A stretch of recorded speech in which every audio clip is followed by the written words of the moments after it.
Oferecimento. Bem. E aí, gente, muito boa tarde pra você. Globo Esporte tá no ar ao vivo. Eu quero saber, você tem uma música favorita no estádio do futebol? Hoje a gente tem uma reportagem especialíssima pra celebrar os músicos que mexem com a emoção do torcedor. Tá legal demais, já já eu te mostro. Mas é também semana de Sul-Americana pros times mineiros. Amanhã tem o Cruzeiro contra o Muxuque Runa do Equador e na quinta o Galo contra o Deportes Iquique do Chile. Vamos girar a nossa reportagem, começando na Toca da Raposa, onde está Rodrigo Rocha, que eu quero saber. Papai Matheus Pereira, vai estar on para essa partida, Rodrigo? Muito boa tarde. A previsão é que sim, Maurício. Boa tarde para você, especialmente para você que está acompanhando o Globo Esporte com a gente. Aqui na Toca da Raposa 2, o treino hoje vai ser às 4 horas da tarde. Por isso os jogadores estão chegando aos pouquinhos. O William passou agora, Matheus Pereira ainda não vi, mas certamente vai estar no treino de hoje. Ele já treinou ontem normalmente e provavelmente vai estar à disposição do Leonardo Jardim para essa partida de amanhã. Ele ficou fora da estreia na Sul-Americana e do jogo contra o Inter. Foi liberado das viagens para acompanhar o nascimento do filho dele, o Theo, que nasceu no domingo. Por isso o Matheus já voltou a treinar e deve participar sim dessa partida de amanhã. Quem não deve estar nesse jogo, aliás, quem certamente não estará nesse jogo é a torcida do Cruzeiro. Foi punida. Semifinal da Sul-Americana no passado contra o Lanús, centenas de sinalizadores foram acesos no estádio, o que não é permitido pela Conmebol. Por isso, o Cruzeiro precisa fazer um jogo nessa edição da Sul-Americana sem a presença da sua torcida, e essa vai ser justamente a partida de amanhã contra os equatorianos do Muxuque Runa, pela primeira vez jogando contra um time brasileiro. Maurício. Valeu, Rodrigo, obrigado pelas informações. Mineirão vazio para Cruzeiro e para o Atlético também, por isso vamos para a cidade do Galo. Agora, o Cruzeiro, será que reconhece esse relacionamento estabelecido com a CBF antes da gente chamar a Nadine Bastos, que chega na sequência? Pedro Lourenço e Alexandre Matos fizeram uma visita à sede da CBF e tiraram foto com o presidente da Confederação, Edinaldo Rodrigues. Desde quando a gestão do Edinaldo começou, veio um avanço muito grande nesse diálogo aberto, e isso facilita porque os clubes conseguem colocar as suas dificuldades, as suas necessidades, e com isso vai sendo resolvido e vai cada vez mais subindo o nível do futebol brasileiro, que é o que todo mundo quer. Em novembro do ano passado, o clube soltou um comunicado nas redes sociais reclamando de erros do árbitro Rafael Claus na partida contra o Grêmio no Mineirão pelo Brasileiro. Esse jogo foi na reta final de 2024, 5 meses depois, logo na segunda rodada da Série A deste ano, outro problema. Dessa vez uma cobrança mais pesada por causa da expulsão do zagueiro Jonathan Jesus contra o Internacional em Porto Alegre. Palavras como incapacidade, arrogância e prepotência estiveram na nota soltada pelo clube logo após a partida no Beira-Rio. O Cruzeiro também pediu a proibição do árbitro Marcelo de Lima Henrique, quem apitou a partida dos próximos jogos do time. Na coletiva, Pedro Lourenço também criticou a arbitragem. Eu fiz questão, de vir nesse jogo, para mim entender o momento nosso, as nossas dificuldades, o dia a dia. Você chega aí chega no jogo aí e você vê um absurdo desse acontecer, É um absurdo um negócio desse, Então, passou da hora de profissionalizar os árbitros, E os árbitros têm que ser profissional e tem que exigir deles e cobrar deles. É lamentável que está acontecendo isso e nós temos que unir com o Alessandro, com os outros e cobrar uma atitude das autoridades que se olha, que trata com mais carinho. Vale lembrar também que no Campeonato Mineiro deste ano, o Cruzeiro teve problemas com um outro árbitro do quadro da CBF, Felipe Fernandes de Lima, no clássico contra o Atlético. E o VAR teve papel fundamental no jogo de hoje. Dudu foi pisoteado por um companheiro de profissão e que deveria ser, no mínimo, questionado as imagens. E isso foi antes da expulsão do Gabriel. Infelizmente não aconteceu. Aí fica o questionamento, por que veio o árbitro de VAR lá do Paraná? Não entendi essa. Por que veio um nascido lá em Curitiba? A gente sabe que o nosso rival, o treinador, é de Curitiba, Estranho, no mínimo, isso. Pra quê, A relação que começou bem com o presidente da CBF parece estremecida com quem administra a arbitragem no Brasil. Resta saber os próximos capítulos e o que vamos ter de resultado com as cobranças do Cruzeiro. Nadine, nós deixamos um cenário todo armado aqui para a sua, que hoje é uma verdadeira aparição, com tanta coisa que a gente tem para conversar sobre essa semana, sobre essa rodada desse fim de semana, Nadine. Tudo bem com você, minha querida? Boa tarde, Bel. Boa tarde para todo mundo que está nos acompanhando, para os meninos da bancada. Esse discurso de falar, de reclamar da arbitragem, eu acho que já passou o tempo, eles deveriam ter tomado uma atitude quando para o campeonato, os clubes deveriam se reunir, falar que sim, a arbitragem precisa ser profissionalizada, porque senão todo ano vai ser a mesma coisa, a mesma reclamação, muda a comissão de arbitragem, mas o trabalho não muda, portanto os árbitros irão continuar errando, e não adianta afastar os árbitros, porque depois eles voltam e não tiveram treinamento nenhum. Então os erros vão continuar.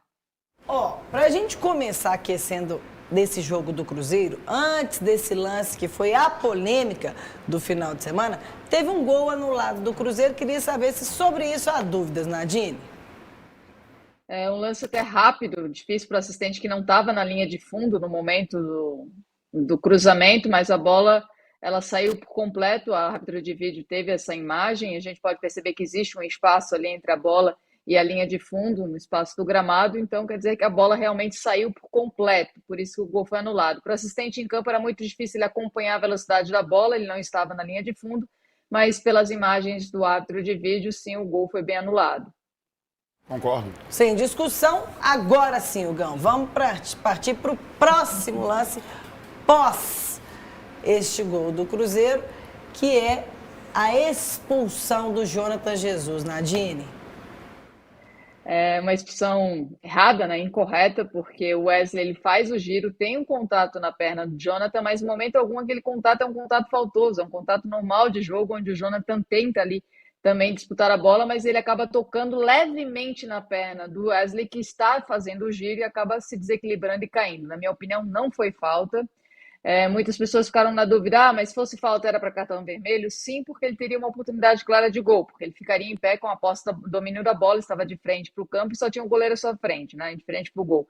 Mas não foi falta. E o que mais chama a atenção, a indignação dos torcedores, até o Gão pode falar sobre isso, é o áudio do VAR, tentando de qualquer maneira justificar o que o árbitro marcou em campo. Então o que me assusta, isso já aconteceu na primeira rodada, a gente falou sobre o lance lá do pé alto do jogo do Grêmio, que os árbitros de vídeo eles estão tentando justificar o que o árbitro em campo marcou. Então parece que é uma orientação de fato, a linguagem, a fala que eles utilizam para, em lances interpretativos, afirmar que o árbitro de campo está correto. Mas esse lance ali, até a CBF soltou a nota assumindo o erro, porque não tem como dizer que isso foi falta e que o lance foi correto.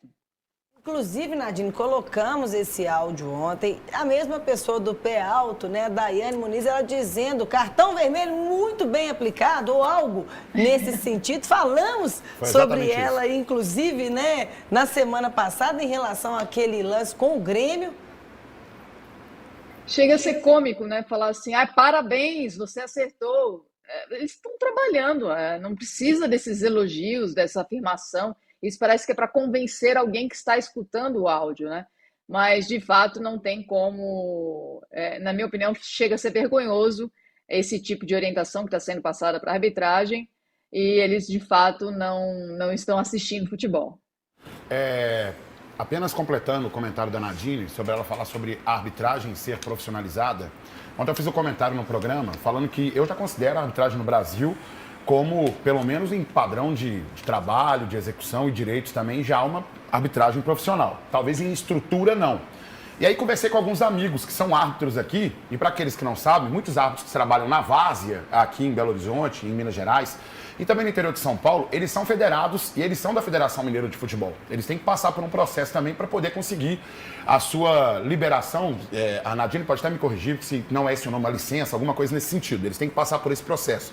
Depois, aqueles que são mais jovens, de repente têm a sua formação, eles conseguem ir subindo até galgar outras vagas lá em cima. Não vai mudar profissionalizar. Sabe por quê? Porque são as mesmas peças, são as mesmas caras, os mesmos rostos, a mesma política, o mesmo trabalho, a mesma federação, as mesmas federações, a mesma confederação, o mesmo sistema. Não vai mudar. Muda se mudar as peças, se mudar a liderança, se mudar o formato de trabalho.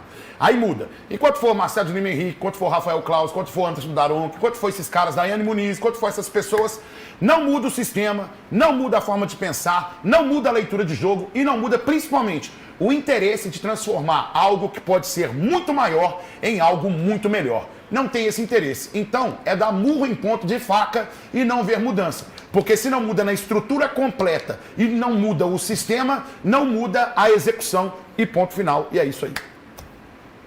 Que afinal de contas, você está no Mineirão agora sobre a égide.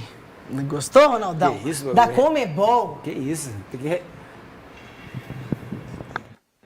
Eu não sei nem o que é isso que a Abel falou, né? Mas vamos lá, vamos falar desse jogo que a gente tá com o Abel disse aqui, ó. Tá bem perto. Vou procurar aqui pra saber o que é. Também não sei não, viu, Bel? Eu vou digitar no Google aqui. Mas peraí, vamos falar desse jogo. A gente tá bem próximo aqui ao gramado, né? A gente tá brincando, mas a fase do Cruzeiro não é boa não, viu? Olha só, 2 jogos seguidos já na temporada sem vitórias. O jogo contra União de Santa Fé lá na Argentina pela estreia na Sul-Americana e também a goleada sofrida por Internacional 3-0 lá no Rio Grande do Sul pela segunda rodada do Brasileiro. E aí vai ter que recuperar dessa fase ruim sem o torcedor, né, Bel? Porque no ano passado, no último jogo aqui no Mineirão pela Sul-Americana, os torcedores do Cruzeiro acenderam sinalizadores aqui nas arquibancadas, o que é proibido pela Conmebol e até por isso a multa da Conmebol de portões fechados nessa estreia seria no próximo jogo, como é a estreia. Então, o Cruzeiro sem torcedores aqui no Gigante da Pampulha, tá assim sem ninguém, tá assim também, vai ser assim também amanhã aqui no Mineirão. Bel, são 2 jogos realmente, e esse jogo que mais me preocupou foi esse da Sul-Americana, principalmente porque, por mais que seja uma equipe argentina, ainda assim é uma equipe argentina muito fraca que o Cruzeiro perdeu. Estou desmerecendo nosso elenco? Não, estou chamando a atenção aqui para que os jogadores entendam a disparidade que tem. Ah, mas jogar com eles é muito difícil. Meu amigo, é o penúltimo colocado do campeonato argentino. Penúltimo colocado. Com um jogador, inclusive, que fazia parte do futebol amador na Argentina. Então, em termos de, se você for analisar camisa do Cruzeiro e elenco do Cruzeiro, com camisa do União Santa Fé, com elenco do União Santa Fé, é uma vergonha, viu, jogadores? Uma vergonha o que aconteceu na Argentina. E o Gão não está desmerecendo o elenco do Cruzeiro, porque esse papel é do Pedrinho também. De desmerecer os jogadores, o elenco, as O Pedrinho deu uma entrevista, daqui a pouco a gente vai até comentar mais sobre isso. Deu uma entrevista. Deixa eu dispensar o Vitinho rapidinho, que ele vai voltar. Ô Vitinho, escolhe depois um lugar que você não tome esse banho aí, né? Já deu a cota de banho da Conheceu semana. o bidê do Mineirão. Mas eu vou dispensar o Vitinho, mas a gente vai ter tempo de comentar. Inclusive, temos aqui o próprio Pedrinho falando no pós-jogo, do final de semana, sobre a questão do elenco, não só sobre arbitragem, ali tirando um pouco a responsabilidade do treinador, mas ele deu uma entrevista contundente, falou muita coisa. O Pedrinho costuma falar mesmo, né? Solta o verbo.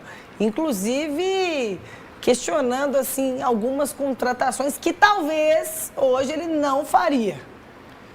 Né? Isso mesmo? Isso mesmo, tá certo. E o curioso... Porque a gente, rapidão, porque a gente, o que acontece? Toda vez que o Pedrinho vem a público e fala, o pessoal fala, a gente devia falar menos. Aí uns falam assim, então por que não dá nome aos bois e etc e tal? Todo mundo sempre gostou daqueles dirigentes, que era o caso do Vicente Mateus do Corinthians, lembra dele? Vicente Mateus. E talvez um até mais polêmico também, principalmente por aquilo que fez também no Rio de Janeiro, Castor de Andrade, Eurico Miranda, que eram os caras que chegavam e falavam muito, todo mundo sente com muita nostalgia essa situação. Eu tô comparando o Pedrinho apenas nessa condição dele chegar e falar abertamente o que ele pensa. Meu amigo, eu tenho nada contra isso. Ele só tá falando exatamente o que a gente pensa. O que a gente pensa. Ele não dá nome aos bois, que nesse momento deve estar jogador do Cruzeiro pensando assim, ó, será que sou eu esse cara aí? E é bom o cara ficar com a pulguinha atrás da orelha também. É bom o cara ficar com essa pulguinha atrás da orelha e falar assim, será que ele tá falando de mim? Mexer com o brilho do jogador, às vezes é bom. E o áudio dele, ele tava pedindo para jogar quem ele tá arrependido hoje de ter contratado. Não. Depois, no fim do ano, ele fala que queria contratar. Mas ele falou os nomes de quem ele arrependeu? Não. Pode ser o Gabigol, o Dudu, vale pra todo, acho que tá todo mundo depressivo agora. O Gabriel acho que não tá tão mal assim, o Dudu tem jogado muito bem, o Gabriel tem feito gols, acho que o time num todo realmente tá muito mal. Agora, se a gente puder falar, por exemplo, eu acho que na exigência dele de colocar os caras pra jogar, ele acertou alguns. Por exemplo, Matheus Henrique, jogador espetacular no time do Cruzeiro. Espetacular no time do Cruzeiro. O Lautaro não é o suprassumo dos jogadores, mas quando entra tem representado bem. Então, assim, há aquela cobrança de colocar os jogadores. Imagina você com 200 milhões para colocar o time para jogar e o cara não tá colocando. Fim do ano ele falou que os atacantes não faziam gol, que ele tinha que contratar com o campeonato rolando. Aí veio o Jardim e falou que o Jardim estava assustado com a qualidade, que não queria nem o goleiro reserva mais. Criticou o Vidalba ontem, que vira o bumbum para não sei onde lá, que ele falou na entrevista, e que está arrependido desse elenco que ele montou, Bel. Inclusive,